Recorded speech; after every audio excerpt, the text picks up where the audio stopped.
Successful बनना है और हर कोई उसका रहस्य जानना चाहता है। तो रहस्य आपको बताते हैं किताब के जरिए। उस किताब का नाम है थिंक एंड ग्रो रिच। इसे नेपोलियन हिल नाम के ऑथर ने लिखा था। अमेरिकन ऑथर हैं, बड़े फेमस फाइनेंशियल जो बुक्स लिखी गई हैं उसमें से बड़ी फेमस बुक है जिसका नाम है थिंक एंड ग्रो रिच। इस वीडियो में हम पैसे की बहुत सारी बात करेंगे और जब पैसे की बात आती है तो लोग कहते हैं कि पैसा बुरी बला है, पैसा जो इंसान को अंधा बना देता है। लेकिन अगर आप अपने आसपास देखेंगे तो आपको ऐसे लोगों के नाम भी पता चलेंगे जिन्होंने बहुत सारा पैसा कमाया और सोसाइटी में एक पॉजिटिव चेंज लाया। अगर आप बहुत सारा पैसा कमाते हैं और अपने आसपास के लोगों को भी आगे बढ़ने में मदद करते हैं तो आप उस पैसे का सही इस्तेमाल कर रहे हैं, क्योंकि जब तक पैसा नहीं आएगा तब तक बहुत सारी चीजें अपने आसपास बदलेंगी नहीं। पैसा सब कुछ नहीं होता लेकिन बहुत कुछ होता है। नेपोलियन हिल की कहानी शुरुआत में आपको बताता हूँ। ये जब 13 साल के थे तो माउंटेन रिपोर्टर नाम का एक न्यूज़पेपर था, उसके लिए आर्टिकल लिखना शुरू कर चुके थे। इनकी जो सोच थी वो नई सोच थी और इन्होंने नए थॉट्स जो हैं इस दुनिया को देने का काम किया। बहुत सारी किताबें लिखी लेकिन थिंक एंड ग्रो रिच उसमें से बड़ी फेमस हुई जिसने इनको पहचान दिलाई। एक बड़ा इंपॉर्टेंट इनकी लाइफ में स्टेप आया था, एक बड़ा टर्निंग पॉइंट आया था बेसिकली जब ये एक बड़े फेमस बिजनेसमैन थे एंड्रयू कार्नेगी, उनका इंटरव्यू करने के लिए गए थे और कार्नेगी ने इन्हें कहा कि आप बड़ा अच्छा इंटरव्यू करते हैं लेकिन मैं चाहूँगा कि आप जो सक्सेसफुल लोग हुए हैं, एक टास्क आपको देता हूँ, आप 500 ऐसे सक्सेसफुल लोगों के इंटरव्यू कीजिए और फिर आप देखिए कि लाइफ में आपको क्या सीखने को मिलता है। तो उस टारगेट को इन्होंने स्वीकार किया और उस जमाने के जो बड़े सक्सेसफुल लोग थे उनके इंटरव्यूज करना शुरू किए, जिसमें Alexander Graham Bell, Henry Ford, यहाँ तक कि थॉमस एडिसन, उन लोगों के इन्होंने इंटरव्यू किए और उन इंटरव्यूज में जो इनको कॉमन हैबिट्स मालूम चली उनको ही इन्होंने इस बुक में थिंक एंड ग्रो रिच में 13 स्टेप्स के माध्यम से बताने की कोशिश की है। आप देखना शुरू कर चुके हैं लर्निंग सीरीज सीखोगे नहीं तो जीतोगे कैसे। मेरा नाम है आरजे कार्तिक। आइए शुरू करते हैं। ये बुक की समरी 13 स्टेप्स हैं लेकिन मैं 7 स्टेप्स जो हैं, जो बड़ी स्टेप्स मुझे लगती हैं, उनके बारे में आपको डिटेल में बताऊंगा। उससे पहले 13 स्टेप्स आपको बता देता हूं। पहला स्टेप है डिजायर। आपके अंदर उस लक्ष्य को पाने के लिए इच्छा होनी चाहिए। दूसरा है फेथ यानी कि विश्वास होना चाहिए। तीसरा है ऑटो सजेशन यानी कि आत्म सुझाव, भी खुद को सुझाव भी देना शुरू कीजिए। चौथा है आपके पास में स्पेशलाइज्ड नॉलेज होनी चाहिए। पांचवा स्टेप है इमेजिनेशन, बहुत बड़ी पावर होती है इमेजिनेशन की। छठा स्टेप है ऑर्गेनाइज्ड प्लानिंग। सातवां स्टेप है डिसीजन लेने की आपके अंदर पावर होनी चाहिए। आठवां स्टेप है परसिस्टेंस, पावर ऑफ डिवोशन यानी कि आप दृढ़ हो जाएं, लगन के साथ, समर्पण के साथ आगे बढ़ते जाएं। 9th स्टेप जो है वो पावर ऑफ मास्टरमाइंड। स्टेप 10 जो है वो कहती है सेक्स ट्रांसम्यूटेशन। स्टेप 11 जो है वो है सबकॉन्शियस माइंड। स्टेप 12 है the brain, a fresh brain. और स्टेप 13 वो है सिक्स्थ सेंस। जब कहीं कुछ भी काम नहीं करता, कुछ भी काम नहीं होता है तो फिर वो सिक्स्थ सेंस जो है आपके लिए बहुत फायदेमंद साबित होती है। बड़ी डिटेल में आपको ये 7 स्टेप्स इनमें से बताता हूं जो मुझे लगता है कि आपके बहुत काम आएंगी और आपको आगे बढ़ने में मदद करेंगे। सबसे पहला बेबी स्टेप जिसे कहूंगा वो है डिजायर। अगर आप कहीं जाना चाहते हैं और आपके मन में उस तक पहुंचने के लिए डिजायर ही नहीं है तो कुछ भी नहीं हो सकता है। सक्सेसफुल बनना भूल जाइए। और डिजायर जो होती है उसमें भी बहुत सारी तरीके की डिजायर होती हैं। इंसान के मन में अनंत इच्छाएं चल रही होती हैं लेकिन उन इच्छाओं में एक इच्छा ऐसी होती है जो हमेशा दिमाग में चल रही होती है, दिमाग में जल रही होती है। उसे कहते हैं बर्निंग डिजायर। जब आपके पास वो बर्निंग डिजायर है तो आप सक्सेसफुल बनने की तरफ पहला कदम बढ़ा चुके हैं। अगर आप बहुत सारा पैसा कमाना चाहते हैं तो इसके लिए आपको 4 स्टेप जो है फॉलो करने होंगे, जिसके बारे में नेपोलियन हिल ने इस बुक में बात की। वो कहते हैं कि आप एक फिक्स्ड अमाउंट जो है डिसाइड कीजिए और पहले पता कर लीजिए कितना आप कमाना चाहते हैं। फिर उस पैसे को, उस फिगर को एक पेपर में लिख दीजिए। फिर आपको कितने समय में वो कमाना है उस डेट को लिख दीजिए। उसके बाद आप उस पैसे को कैसे कमा सकते हैं उसकी प्लानिंग बनाइए और उस प्लान को एक जगह लिख दीजिए। और फिर ये जो है पेपर, इसको आप कम से कम दिन में 2 बार देखना शुरू कीजिए। अपने दिमाग में उस डिजायर को बर्निंग डिजायर के रूप में कन्वर्ट कर दीजिए। वो इच्छा हमेशा जलती रहनी चाहिए ताकि आपको याद रहे कि आपका लक्ष्य क्या है। नेपोलियन हिल जो है अपने बेटे ब्लेयर के बारे में भी एक किस्सा शेयर करते हैं इस बुक में। वो कहते हैं, अगर आपको ऐसा लग रहा है कि सारी बुक जो है सिर्फ पैसा कमाने के बारे में, तो ऐसा नहीं है। जब आप इसे पढ़ेंगे तो आपको बहुत कुछ समझ में आएगा। नेपोलियन हिल जो है वो इस बुक में किस्सा शेयर करते हैं अपने बेटे ब्लेयर का। उनका बेटा जो था वो सुनने में असमर्थ था। डॉक्टर्स ने कहा कि बोल नहीं पाएगा, सुन नहीं पाएगा, लेकिन नेपोलियन हिल ने इस बात को माना नहीं। उनके मन में एक बर्निंग डिजायर रही कि मेरा बेटा सुने भी और बोले भी। और उन्होंने अपने बेटे में भी वो विल पावर जो थी वो जनरेट की और बेटे ने भी समय के साथ में वो आगे बढ़ा और उसने वो बोला भी, सुनता भी था, लेकिन बाकी लोगों की कंपेयर में थोड़ा कम, लेकिन फिर भी उसने, जो डॉक्टर्स ने कहा था कि बिल्कुल नहीं सुन सकता, बोल सकता है, उसने बोलना भी शुरू किया और सुनना भी शुरू किया। नेपोलियन हिल कहते हैं कि वो जो चमत्कार था वो बर्निंग डिजायर का था, मेरे मन में यही इच्छा बार बार चलती रहती थी, जलती रहती थी कि मेरा बेटा बोले भी और सुने भी। तो ये जो कमाल है ये होगा, बस आपको अपना टारगेट डिसाइड करना है कि आप करना क्या चाहते हैं, पैसा कमाना चाहते हैं या लाइफ में कोई और हैप्पीनेस है उसे ऐड करना चाहते हैं। दूसरा कदम जो आपको रखना है, दूसरी स्टेप जो आपको लेनी है, वो है स्पेशलाइज्ड नॉलेज। अगर आपको लगता है कि आपने स्कूल में जो पढ़ा है, कॉलेज में जो पढ़ा है वो सब कुछ है, तो ऐसा नहीं है। लाइफ में जब आप आगे बढ़ते हैं, जो आपको प्रैक्टिकल नॉलेज मिलने लगती है, तो आपको समझ में आता है कि दुनिया उसके आगे भी है, इस जहां के आगे भी और जहां है। वही वाली बात है, आपने ये भी सुना होगा कि सीखने की कोई उम्र नहीं होती है, लगातार सीखते रहना चाहिए। तो बिल्कुल सही बात है, जो सक्सेसफुल लोग हैं वो सीखना बंद नहीं करते हैं।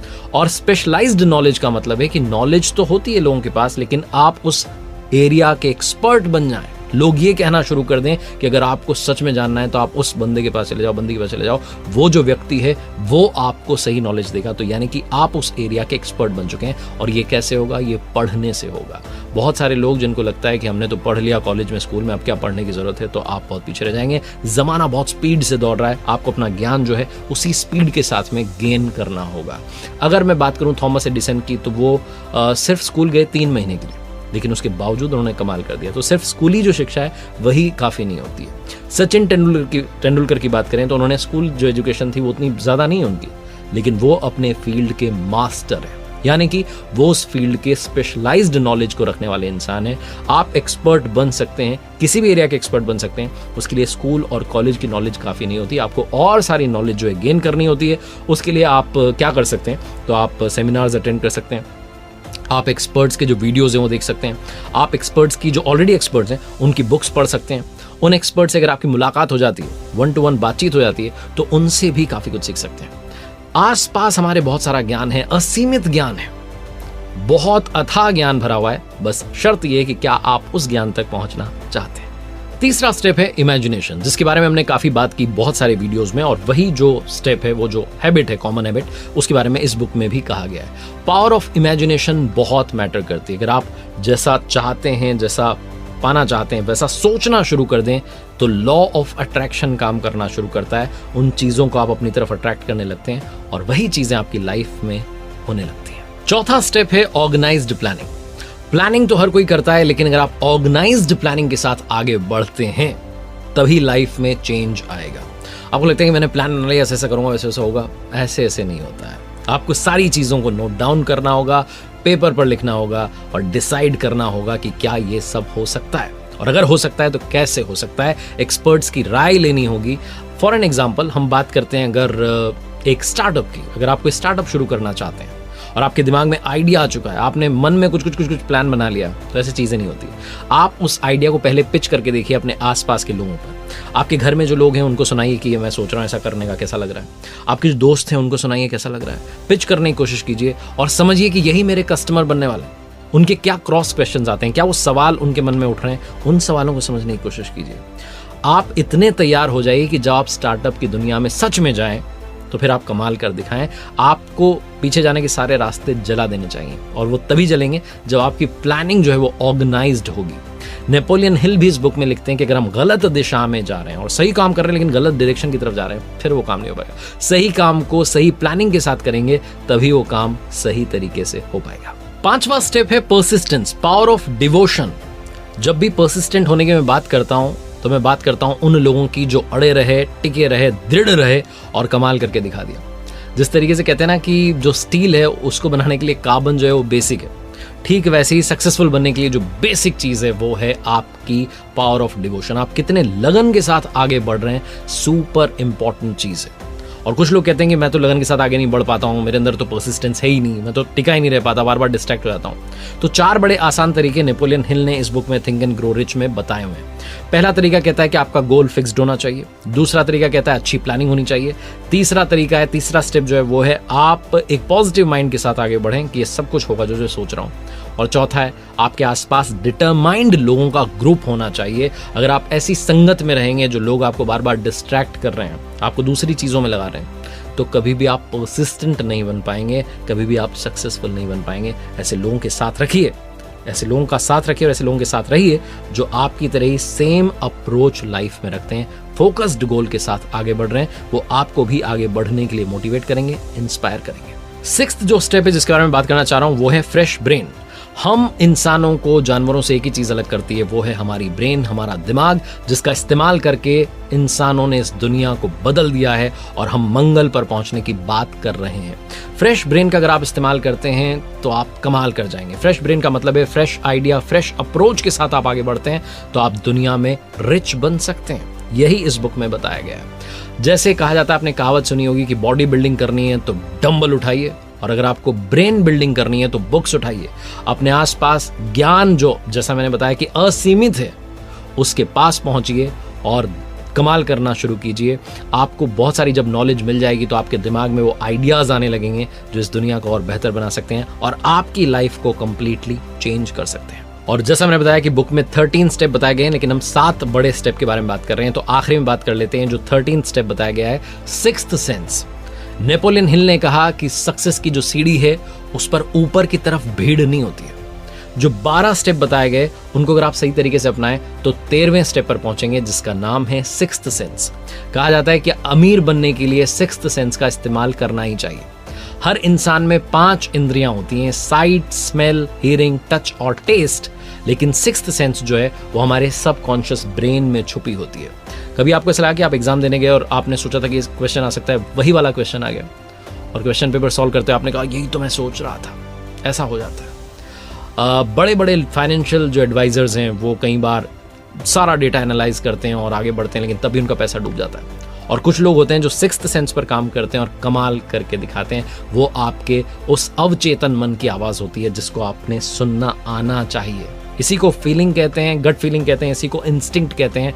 और अगर आपके पास में बिजनेस आइडिया है तो कई बार आपका सिक्स्थ सेंस आपको इशारा कर रहा होता है कि ये जो आइडिया है ये कमाल करके दिखाएगा। बस आपको उस आइडिया के बारे में सोचना है, उसको प्लानिंग के साथ में एग्जीक्यूट करना है और फिर कमाल हो जाएगा। सिक्स्थ सेंस को समझना आसान नहीं है, फिर भी अगर आप प्रैक्टिस करते हैं तो इसे आप समझ सकते हैं। ये मत सोचिएगा कि आपने तुक्का मारा वही सिक्स्थ सेंस है। सिक्स्थ सेंस को समझने के लिए आपके पास्ट में जो कुछ हुआ है, जहां जहां आपने सिक्स्थ सेंस का इस्तेमाल किया है, उन घटनाओं को एनालाइज करना होगा और आपको समझना होगा कि क्या आपकी सिक्स्थ सेंस जो है वो डेवलप हो चुकी है। तो अपनी सिक्स्थ सेंस को डेवलप कीजिए, जागृत कीजिए और कमाल करके दिखाइए। उम्मीद है आपको इस वीडियो में काफी कुछ सीखने को, समझने को मिला होगा। देखते रहिए मेरे साथ हर सोमवार सुबह 9:30 बजे एक नई कहानी और हर शुक्रवार सुबह 9:30 बजे लर्निंग सीरीज का एक नया वीडियो। कर दिखाओ कुछ ऐसा कि दुनिया करना चाहे आपके जैसा।